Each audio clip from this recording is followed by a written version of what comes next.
बहु तर्क वितर्क आलोचना और राजनीति पर रत्नभंडार महाप्रभु को रत्नभंडार खोल आ जस्टिस विश्वनाथ रथों अध्यक्षतार यही रत्नभंडार को खोल रत्नभंडार खोल जो रत्नभंडार जो रत्न रही अन्यत्र को स्थानांतरित आम सहित आज उपस्थित अच्छा जस्टिस विश्वनाथ रथ तांको सहित अधिक आलोचना करने ए विषय सर कलिंग टीवी को स्वागत। सर रत्न बहु दिन हम आलोचना चलता रत्नभंडार केबे खोल कौन अच्छी रत्नभंडार विषय खोल केमिति गणति कर बहुत जिनस किसी चलता बहुत दिन आपण अध्यक्षतार आपण नेतृत्व में रत्नभंडार खोल एबे तो खोल अन्यत्र रत्न जो रत्नभंडार जो रत्न बाहर अन्यत्र स्थानांतरित एबे सर कौन परवर्ती पदक्षेप कौन सर रही सरकार का अनुमोदन प्राप्त हो 6 तारिख रे आम कार्य आरंभ करी आमर एसओपी प्रपोजल 9 तारिख रे मैनेजिंग कमिटी को देलु मंदिर ताकू से माने पुंखानुपुंख भावे विचार करी तांकर किसी जोड़िले सेटा सरकार अनुमोदन प्राप्त हेई 13 तारिख दिन संध्या बेले एसओपी आसला। एसओपी रे 4 भाग करिसेंती ताला खोलिबा शिफ्ट करिबा शिफ्ट कला परे पुणी ताको पुनः आनी स्थापित करैबा तांकरी भंडार निर्माण सरला परे एवं ताको गणति मनति करबा समस्त आपण माने जानती आमे 14 तारिख रे थरे खोलिलु किसी शिफ्ट हेतला बाहर भंडार भीतर भंडार मध्य शिफ्ट आमे संपूर्ण करि दीछु। वर्तमान लोकंकर आकांक्षा बढ़ुतबो आशा बढ़ुतबो जे मनति गणति काम केबे हबो किंतु जनसाधारण को सूचई दबा दरकार ये गणति मणतिर आवश्यकता उपलब्ध करागला जेतबेले कि एसआई अनुष्ठान जणैले जे आ भितरे पानी फाणी होउची एवं ये भवन जो भीतर भंडार कहतु बाहर भंडार कहतु तार किसी क्रैकिंग्स आसी किसी कांथ भी फाटी थुआ हेची यार मरामती आवश्यक हाईकोर्ट मध्य निर्देश देले मरामती हबो। तेणु बर्तमान आमर जो मणति गणति कथा आपण माने कहउचंती सेटा केवल मरामती परे ही हेई परिबो। तेणु बर्तमान आमे मरामती को हैंडओवर करबा स्टेज रे आसी जाइछु।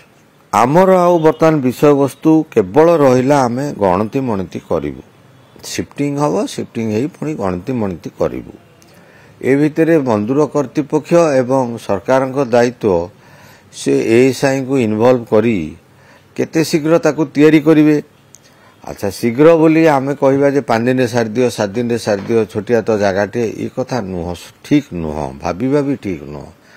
ये मंदिर भीतर निर्माण तार जो शेप अच्छी ताकू बजाय रखिया को हबो तार जो पुरातन तत्व जो रही तार आकार प्रकार जहाँ रही ताको बजाय रखा हम पूजा कर्म सब आरंभ हो भितर दर्शनार्थी आसवा आरंभ हो तेणुटा को नजर रे रखिबार अच्छे आमको केते समय से पूजक माने अलाउ करेंगे ता भितर आमर जो माने मरामती काम रे नियोजित हेबे तांको केते समय से अलाउ करेंगे आग सर्वेक्षण हम सर्वेक्षण पर तार मरामती हम। तेणु आशा करुचु सेवक सेवायत कर सहयोग एवं सरकार एवं मंदिर प्रशासन रो उद्यम या यथाशीघ्र से माने सारिबे बोली आमे निश्चित भाव आशा करू आ सारिदेले आमे पुणी आमर काम आरंभ करू। आपण रत्नभंडार प्रवेश करबा रत्नभंडार खोलिबा रत्न अलंकार को सब बाहर को आने अन्य को स्तर केमिति थिला सर अनुभूति मोर तो हृदबोध होउची जे ये जिनस किसी आमे करूनु कमिटी मध्य निजे किसी करू नाही ये भगवत आशीर्वाद आमको सब जिनस जिते हो जाऊँ आमको गोटे स्वप्न परी लगुच आमर विश्वास होची जे बोधे जगन्नाथ महाप्रभु आमठी सब आमको खाली साहस आशीर्वाद नुह बोधे आमरी सांगे छिड़ा होमको ठेली नौ काम ये असंभव काम 46 वर्ष है लोक अपेक्षा करी अच्छा सी जो सेवा महत सेवार सुजोगटा ମୋ ପାଇଁ ବୋଧେ ସେ ବାଛି ରଖିଥିଲେ। ତେଣୁ ଆଜି ପର୍ଯ୍ୟନ୍ତ ସେ କାମଟା ହେଇପାରୁନଥିଲା। ପ୍ରଭୁ ଯେତେବେଳେ ଦେଖିଲେ ଯେ ମୁଁ ରିଟାୟାର ହେଇ ଫ୍ରି ହେଇଗଲି, ଏକଦମ ମୁଣ୍ଡ ମୋର ଥଣ୍ଡା ହେଇଗଲା, ବୋଧେ ମୋତେ ସେ ଆଶୀର୍ବାଦଟି ଦେଲେ। ଉପଯୁକ୍ତ କମିଟି ବି ସିଲେକ୍ସନ୍ ହେଇଛି ଏବଂ ମନ୍ଦିରର ଯେଉଁମାନେ ଭଣ୍ଡାର ମେକାପ ବା ତଢ଼ଉକରଣ ବା ଦେଉଳକରଣ, এই ସମସ୍ତ ବ୍ୟକ୍ତି ଚିଫ୍ ଆଡମିନିଷ୍ଟ୍ରେଟର, ତାଙ୍କର ନୀତି ବାବୁ, ତାଙ୍କର ଓଏସ୍ଡି ଜେନା ବାବୁ, ତାଙ୍କର ରୟ ଚୌଧୁରୀ ବାବୁ ଓ ସମସ୍ତେ ଆକୁଣ୍ଠ ଚିତ୍ତରେ ଗୋଟେ ସେବା ମନୋଭାବ ନେଇକରି ନିଜକୁ ସମର୍ପଣ କରିଦେଇଛନ୍ତି। ତେଣୁ ଏ କାମ ମୋର ବିଶ୍ୱାସ ୟାକୁ ଭଗବାନ ହିଁ ପାରି କରାଉଛନ୍ତି ଆମକୁ। ଏବେ ଶୁଣାଯାଉଛି ରତ୍ନଭଣ୍ଡାର ରତ୍ନ ଅଳଙ୍କାର ସହିତ କିଛି ଯୁଦ୍ଧାସ୍ତ୍ର ମଧ୍ୟ ମିଳିଛି ବୋଲି ଯାହା ଶୁଣାଯାଉଛି, କ'ଣ ପ୍ରତିକ୍ରିୟା ରଖିବେ? ଦେଖନ୍ତୁ, ଆମେ ଅଳଙ୍କାର ଉଦ୍ଧାର କଲାବେଳେ ନୂଆ ଆଲମିରାକୁ ଆମେ ଦେଖିବାକୁ ପାଇଲୁ ଯେ ଗୋଟେ କଣରେ କିଛି ତେଣ୍ଟା ବର୍ଛା ଭଳିଆ କିଛି ଜିନିଷ, ଲୁହାର ଜିନିଷ, କାଠ ଲୁହା ଲାଗିକିରି ଥୁଆ ହେଇଛି ଗୋଟେ କଣରେ। ଆମେ ଭାବୁଛୁ, କାହିଁକିନା ସେ ତ ଇତିହାସ କହୁଛି ଯେ ଆଗରୁ ସବୁ ଲଢ଼େଇ ହେଉଥିଲା ରଜାମାନଙ୍କ ଭିତରେ ଏବଂ ପରାଜିତ ରାଜାଙ୍କର ସ୍ୱର୍ଣ୍ଣ ଅଳଙ୍କାର ସବୁ ଏଠି ଆସିକିରି ଗଦା ହେଉଥିଲା। ତାଙ୍କ ଯୁଦ୍ଧାସ୍ତ୍ର ମଧ୍ୟ ବୋଧେ କିଛି ଉଦ୍ଧାର ହେଇଛି, ତାକୁ ରଖିଛନ୍ତି, ସେଇଠି ଆଣିକିରି ରଖିଦେଇଛନ୍ତି। ଆମେ ତାକୁ ଯତ୍ନ ନେଇଛୁ, ତାକୁ ସିଲ୍ କରି ତାକୁ ରଖିଛୁ। ପରବର୍ତ୍ତୀ କାଳରେ ଯେତେବେଳେ ମଣତି ଗଣତି ହେବ ତା ବିଷୟରେ ନିଶ୍ଚିତ ଭାବରେ ଚିନ୍ତା କରାଯିବ। ଯୁଦ୍ଧାସ୍ତ୍ର ଭିତରେ ଆମେ କେବଳ 3-4ଟି ଜିନିଷ, ଖୁବ୍ ବେଶୀରେ ସେ ବର୍ଛା କିମ୍ବା ତେଣ୍ଟା ଟାଇପ୍ର ଜିନିଷ, କିଛି ଛୋଟ ଛୋଟ ଜିନିଷ ବି ସର ଟାଇପ୍ର, ଆପଣ ଯେଉଁ ତୀର, ସେମିତି ତୀର ସଦୃଶ ନୁହଁ କିନ୍ତୁ ପଏଣ୍ଟେଡ୍ ହେଇକିରି ରହିଛି, ସେଥିରୁ ମଧ୍ୟ କିଛି ଉଦ୍ଧାର ହେଇଛି। ବେଶୀ ନୁହଁ, ଖୁବ୍ 4-5ଟି ଭିତରେ ହିଁ ରହିଛି। ସାର୍, ଯେତେବେଳେ ରତ୍ନଭଣ୍ଡାରରେ ପ୍ରବେଶ କରିବେ ତା ପୂର୍ବରୁ କିଛି ଗଣମାଧ୍ୟମରେ ପ୍ରକାଶ ପାଇଲା ରତ୍ନଭଣ୍ଡାର ଭିତରେ ସାପ ଅଛନ୍ତି, ଅମକ ସମକ ବିଭିନ୍ନ ଜିନିଷ ଏମିତି ପ୍ରକାଶ ପାଇଲା। ଏଇ ଯେଉଁ ସାପକୁ ନେଇ ରତ୍ନଭଣ୍ଡାରରେ ଆପଣଙ୍କ ଅନୁଭୂତି କ'ଣ ରହିଥିଲା, ଆପଣ କ'ଣ ପ୍ରତିକ୍ରିୟା? ଦେଖନ୍ତୁ, ଆମେ ଯଦିଓ ପୁରୁଣା ରିପୋର୍ଟର ଅବଗତ ହେଇନାହୁଁ, କିନ୍ତୁ ରେକର୍ଡ ଅଫ୍, ମୁଁ ଓକିଲ ହିସାବରେ ମନ୍ଦିରର ରେକର୍ଡ ଅଫ୍ ରାଇଟ୍ ମୁଁ ଦେଖିବାର ସୁଯୋଗ ପାଇଥିଲି। ରେକର୍ଡ ଅଫ୍ ରାଇଟ୍ରେ ରତ୍ନ ଭଣ୍ଡାରରେ କ'ଣ ସବୁ ଅଛି, କେତେ ଓଜନ, ତାର ଦର୍ଶାଯାଇଥିଲା। ଯେତେବେଳେ ରେକର୍ଡ ଅଫ୍ ରାଇଟ୍ ପ୍ରିପେୟାର ହେଇଥିଲା, ଯେତେବେଳେ ରାଜା ଆକ୍ଟ ଅଧୀନସ୍ଥ ସୁପରିଟେଣ୍ଡେଣ୍ଟକୁ ସମ୍ପତ୍ତି ହସ୍ତାନ୍ତର କରିଥିଲେ, ସେ ରେକର୍ଡ ଅଫ୍ ରାଇଟ୍ରେ ଲେଖା ହେଇଛି। ବର୍ତ୍ତମାନ ପରିସ୍ଥିତିରେ ଆମେ ଯେଉଁ ଦେଖିଲୁ, ଆମେ ଯାହା ଥିଲା ତା ଭିତରେ ଯେତେ ଅଳଙ୍କାର ଥିଲା, ଯାହା ବି ବସ୍ତୁ ଥିଲା, ସବୁ ଆମେ ତାକୁ ଯତ୍ନ ସହକାରେ ଆଲମାରି ଭିତରେ ରଖି ତାକୁ ସିଫ୍ଟ କରିଛୁ। ଇଏ ଲୋକମାନେ ଯେଉଁ କଥା ହେଉଛନ୍ତି, କିଛି ପୁରୁଣା ଲୋକ କହୁଛନ୍ତି, କିଛି ନୂଆ ପିଲା ବି, ତାଙ୍କ ବୟସ ସେତେବେଳେ ହେଇନାହିଁ, ସେମାନେ କେଉଁଠୁ ଦେଖିଲେ କେଉଁଠୁ ଶୁଣିଲେ ଭଗବାନ ଜାଣନ୍ତି। କେଉଁ ବହିରେ ଲେଖା ହେଇଛି ଆମେ ବି କାହିଁ ଜାଣିବାକୁ ପାଉନୁ। ସାପ ଗର୍ଜନ, ଆମେ ତ ନିଜେ ସ୍ୱଦେହରେ ଭିତରକୁ ଗଲୁ, ଆମେ ଥରେ ନୁହେଁ 2 ଥର ଭିତରକୁ ଗଲୁଣି। ଗଜପତି ମହାଶୟ ମଧ୍ୟ ଭିତରକୁ ଗଲେ, ଆମେ ଖୋଲିଲୁ। ଆମେ ତ ଯାଇ ନିର୍ବିବାଦରେ ବିନା ବାଧାରେ ଆମେ ସମସ୍ତ କାମ ସମ୍ପୂର୍ଣ୍ଣ କରିକି ଆସିଛୁ। ଆମେ କୌଣସି ସରୀସୃପର ଦୃଶ୍ୟ ପାଇନାହୁଁ କି ନା ମୂଷାଟିଏ ମରିକିରି କିମ୍ବା ଜୀବିତ ଅବସ୍ଥା, କି ମୂଷା ନଣ୍ଡି କିମ୍ବା ଝିଟିପିଟି କିମ୍ବା ଝିଟିପିଟିର ମୃତଦେହ, ଅସରପା ଗୋଟେ କାହିଁବା ଆମେ ଦେଖିଥାନ୍ତୁ, କିଛି ନାହିଁ ଆଜ୍ଞା। ସମ୍ପୂର୍ଣ୍ଣ କିଛି ମଇଳା ଧୂଳି ସବୁ ହେଇଛି, ସ୍ୱାଭାବିକ। 39 ବର୍ଷ 40 ବର୍ଷ ପରେ ଖୋଲିଲା ବେଳକୁ ଆଲମିରା କାନ୍ଥରେ ମଧ୍ୟ, କାଠ ଦେହରେ, ସେଲ୍ଫ ଦେହରେ ମଧ୍ୟ କିଛି ମଇଳା ଜମିଯାଇଛି। ଆଜ୍ଞା, ଚିମିଣି ଆମେ କାମ କରିବା ଭିତରେ ନା ଆମ ଭଣ୍ଡାର ଭିତରୁ ବାହାରିଛନ୍ତି ନା ଜଗମୋହନରୁ ବାହାରିଛନ୍ତି। ଆମେ ଜାଣିନୁ ସେ ଚିମିଣି ସେ କେଉଁଠୁ ଆଣିକିରି ଏଇଟା ନିଶ୍ଚିତ ଭାବରେ କଟପେଷ୍ଟ କରିଛନ୍ତି। କାରଣ ଅନେକ ସମୟରେ ଭଜନ ଫଜନ ଦେଲାବେଳେ କିମ୍ବା କୌଣସି ଯୋଗ ଗୁରୁ ବାବାଙ୍କର ବାର୍ତ୍ତା ଦେଲାବେଳେ ମୁଁ ଦେଖିଛି ସେ ଚିତ୍ରରେ ଦେଖାଏ, ଖଣ୍ଡେ ଚିମିଣି ଉଡ଼ି ଯାଉଛନ୍ତି, ପାରା ଉଡ଼ି ଯାଉଛନ୍ତି, ଧଳା ପାରା ଉଡ଼ି ଯାଉଛନ୍ତି, ଶୁଆ ଉଡ଼ି ଯାଉଛନ୍ତି, ଏଗୁଡ଼ା ସବୁ ଫିଲ୍ମ ହେଇକି ରହିଛି। ତାକୁ ସବୁ କାହାଣୀ ବନେଇଲା ବେଳେ ଆକୁ ସବୁ ଯୋଡ଼ାଯୋଡ଼ି କରିକି ଲୋକଙ୍କୁ ଦେଖେଇଛନ୍ତି। ମୁଁ ଭାବିପାରୁନି ସେମାନେ ଜଗନ୍ନାଥ ପ୍ରେମୀ ବୋଧେ ନୁହନ୍ତି, ଯେଉଁମାନେ ଏସବୁ ଜିନିଷ ଦେଖାଉଛନ୍ତି ସେମାନେ ବୋଧେ ଜଗନ୍ନାଥ ପ୍ରେମୀ ନୁହନ୍ତି। बोधे सेमानकर उद्यम थिला जे एटा खोला न जाऊ।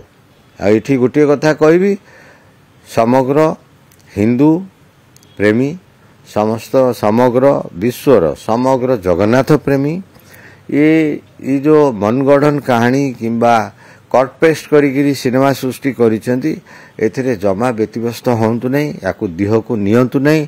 आमे तो सोदेहरे जाई आमे ता भितरे 7.5 घंटा गोटे दिन आ गोटे दिन 35 मिनिट आमे तो ता भितरे बितेई करी आसी। मु कोन असुस्थ थली ना डाक्तरखाना रे पड़ी ना आज काउ डाक्तर डाकी मु इंजेक्शन टे नहीं ना औषध टे नहीं ए भली परिस्थिति किछि नहीं। अविश्वास रे जमा नजर रखंतु नहीं। सरकार आशा करी से माने अविश्वास जो माने फलौचंती जो माने बुलौचंती सृष्टि करूचंती तांको बंद करिया पे किछि आईन सृष्टि करा जाऊ। महाप्रभु को रत्न भंडार एवं बाहर को आसी एबे जो गणति करा जीवो यहा को माध्यम रे गणति करिवे केमिति कोन तार व्यवस्था करिसंती। देखो आमे सरकार को ड्राफ्ट एसओपी रे अनुरोध करिथलु जेहेतु अनेक प्रकार वैज्ञानिक प्रक्रिया सब आसिलानी मेसीन आसिलानी उन्नत मान सब सृष्टि हेलानी याकु सब रेकग्नाइज करिवारे सरकार मध्य सेटा ग्रहण करिसेंती। आमे खबर पाउछु सरकार से दिगरे जत्न नउचंती। आशा करूछु मरामती सरला परे आमे जेतोळे ताकू गणति मंती अडकू जीवु सरकार हमकु से समस्त सुविधा देबे। आमे जहा आवश्यक पद्धति उपलब्ध हबो ताकू धरी आमे आगे 46 वर्ष पर रत्न भंडार खोला जाइए रत्न बाहर को आसी एवं गणति करा जीवो। से गणति समय जिते भक्त मैंने जीवे महाप्रभु को दर्शन करेंगे से महाप्रभु को दर्शन करने जिते भक्त कौन से असुविधार सम्मुखीन हेबे ना कि केमिति महाप्रभु को श्रृंखलित भाव दर्शन करेंगे एकड़े रत्न भंडार गणति चलो तापाई किसी चिंता करा देखो सबू जिनस सठिक चलवा दरकार ना नीति रे विभ्राट सृष्टि हवा दरकार ए काम पई ना दर्शनार्थी दर्शन रे विभ्राट हवा दरकार किंबा विच्युति किछि हवा दरकार ना गणति मणति रे विच्युति हवा दरकार। तेणु एई परिप्रेक्षी रे मु आशा रखिबी सेवक एवं पुजारी भाई माने जो माने जगन्नाथ मंदिर असल मंदिर पूजा रे व्यस्त अछंती से माने निश्चित भाव रे आमको सुजोग देबे। ए काम आमर अधूरा रही जमती आम खूब कम समय भितर आम या समाहित करवा से आमको आउ गोटे दिग भी दृष्टि दबाक हम। देख यात्री तो प्रबल यात्री वर्तमान जगन्नाथ भक्त बहुत हो जाती तेणु गाड़ी घोड़ार सुविधा सब हो रही पुरी रे क्रमे सुविधा बढ़ी चलती बहुत यात्री आसुच्चंदी तेणु यात्री विजिटिंग राइट को भी नजर दबाक हम। तेणु आम 3टाक भितर नेगोसिएशन 3टाक जो प्रकार भितर बाहर 3टाक भितर आम विचार विमर्श करूँ। मैनेजिंग कमिटी निश्चित भाव में सेवक भाई एवं पुजारी भाई मानकठू निश्चित भाव में किसी परामर्श नेबे एवं तांको किसी निश्चित भाव में तांको सहित सहमति आणिबे जे कौ समय आम करूँ। भगवान इच्छा बेले बेले तो आम देखुचे आम समस्त उद्यम सत्वे किसी पूजार विभ्राट घटुची किसी समय नष्ट होउची। तबे भगवान को प्रार्थना करवा जी आमको ये काम आरंभ करने शक्ति साहस आशीर्वाद देइचंदी सी आमको सेतबेले भी एइथरु आमे केमती शीघ्र बहुत समय पाइबु काम करने से सुजोग मध्य भगवान ही सृष्टि करेंगे आमको से दिगरे आशीर्वाद देवे। केबे सुधा केते दिन भितर ए जो योजना गणिबा योजना को आपण प्लान योजना करिसेंती। प्राथमिकता तो दिया जीवो भीतर भंडार बाहर भंडार निर्माण न सरिले तार जो मरामती काम कंजर्वेशन बोली कहउचंदी से काम न सरिले आम काम आरंभ होई परिबनी। तेणु आमे वर्तमान केते समय लागिवो सेटा कहिबा असंभव।